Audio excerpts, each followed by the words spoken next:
Welcome back. Amid the developments on Capitol Hill today, Speaker Nancy Pelosi, as well as other House Democrats and mayors, are pressing for the need for Congress to pass an infrastructure package. This comes, of course, just hours after President Biden touted his infrastructure plan to congressional leaders. But it also comes after the number 2 House Republican, Steve Scalise, emailed his whip team urging them to, quote, remain focused on stopping Speaker Pelosi and President Biden's socialist agenda. So with me now is House Majority Leader Steny Hoyer. He's a Democrat from Maryland. Congressman Hoyer, it's good to see you. Let me start with getting at a question that I've been asking our congressional reporters, and that is, this is what it looks like to many of us observers, and sort of reporting seems to bear this out, that the congressional Democratic leadership has a little less patience for working with Republicans than the Biden White House. Would you say that's a fair critique? I think we're frankly had a long experience of finding it very, very difficult to get to bipartisan resolution with our Republican colleagues. When you have Steve Scalise putting out a whip notice that he did with Senator McConnell saying he's 100% focused on defeating the Biden agenda, you have to be pretty cynical in talking about bipartisanship, because the Republicans do not believe it's in their political interest, in my opinion. But it is in the country's political interest. And that's what President Biden said today. We ought to look at ourselves not as competition with one another, but in competition with the rest of the world, China in particular, but others. And I think if we do that, we'd have a much more likelihood of bipartisanship. But we want bipartisanship. Obviously, it's in our best interest to pass legislation, have legislation passed that has broad support. President Biden has said, and I agree with him, that what he is proposing has broad bipartisan support in the country, but not in the Congress. And that's unfortunate. So I think we're going to continue to work towards bipartisanship. Both parties have said they're for infrastructure. Both parties know that we need to make substantial investments in infrastructure. So there is a basis for bipartisan support, Chuck, and I'm hopeful that we can get there.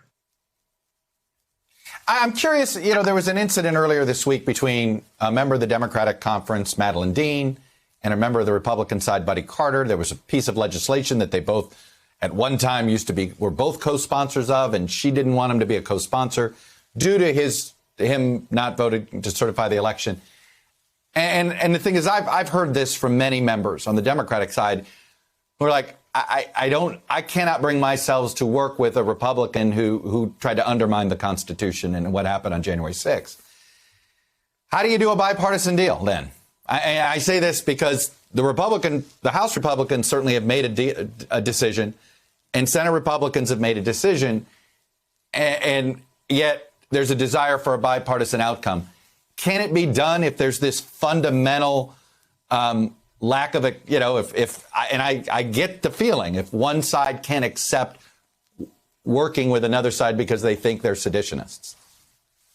Well, look, I think that was a particular sentiment that a lot of our members had, and it started to spill over to what we call the suspension process. You're talking about Madeline Dean's suspension bill, which was about orphan drugs, which is overwhelmingly supported, and Carter supported it.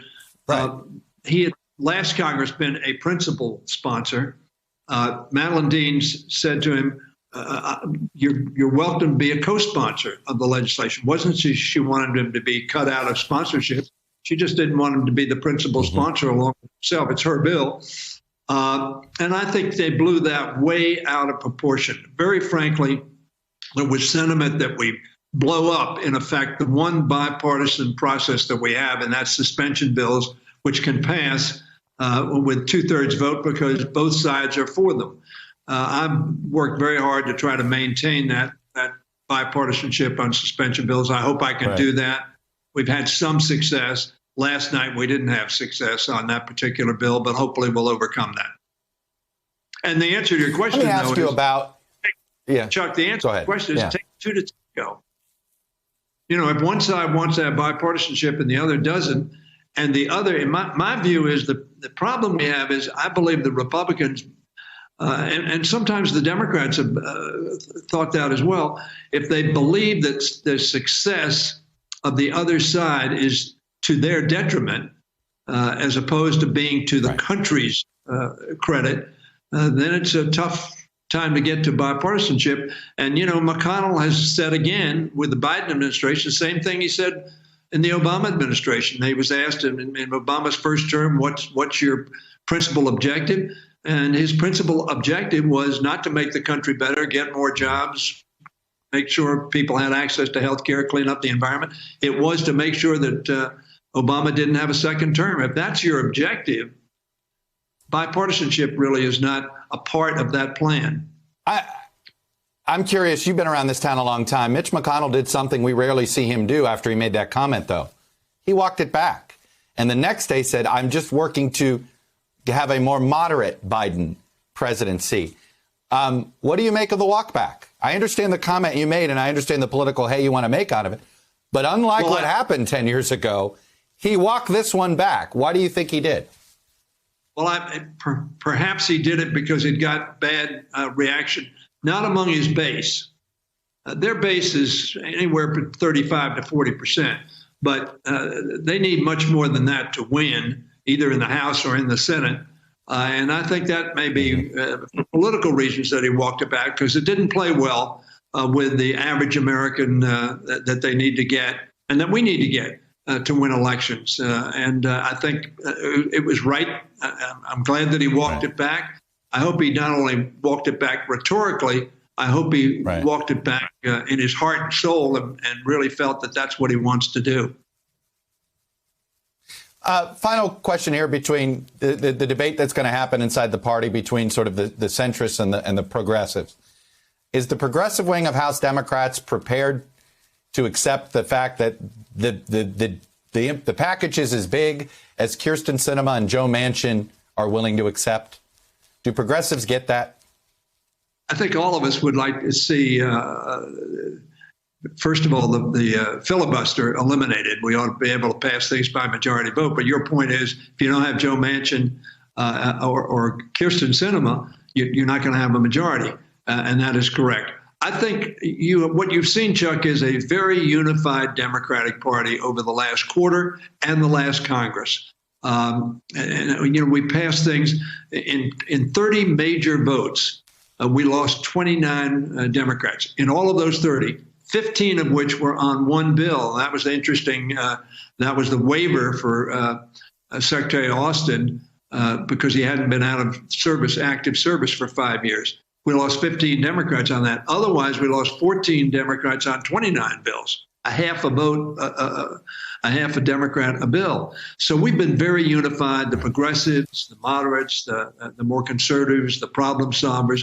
We've been very unified, and I expect us to continue to be very unified. And we want to get results. We want to get investment in infrastructure. Will it be everything that Joe Biden wants, everything that we want? Perhaps not, but we want to get results for the American people. That's what they want us to do. House Majority Leader Steny Hoyer, the number 2 Democrat from suburban Maryland here. Thank you as always, sir. Appreciate your coming on and sharing your perspective. Hey, thanks for watching our YouTube channel. You should know that you can follow today's top stories and breaking news and catch up on your favorite MSNBC shows all in one place. Download the NBC News app today.